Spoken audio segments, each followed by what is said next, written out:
و قاتلوهم حتی لا تکون فتنه.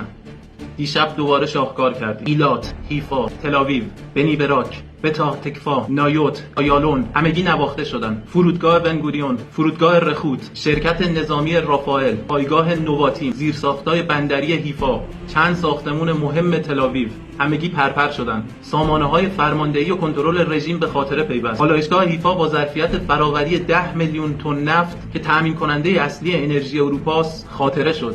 اوج شاهکار اختلال در سامانه‌های دفاعی دشمن بود که باعث شد همدیگر رو بزنن. سامانه آروسه که قرار بود ناجیشون باشه بلای جونشون شد و خودشونو میزد. از دیروز صهیونیست‌ها یا صف بنزینن یا پناهگاه. علیرغم سانسور شدید وضعیت فاجعه بار داره گزارش میشه.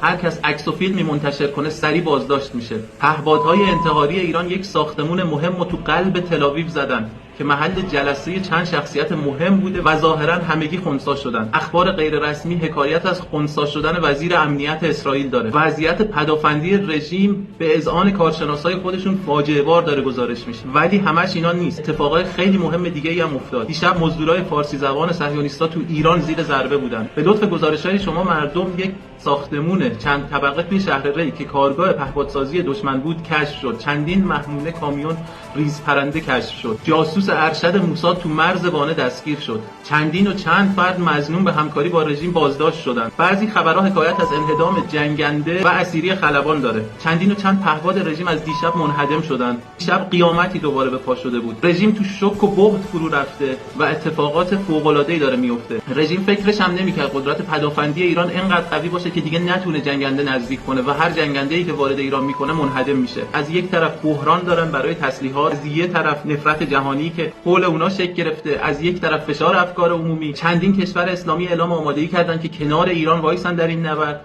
اوضاع به شدت توی منطقه به نفع ماست. رژیم هر روز داره بیشتر تو باطلاق فرو میره و کلام آخر این که هر لحظه داریم به تحقق وعده نزدیکتر میشیم.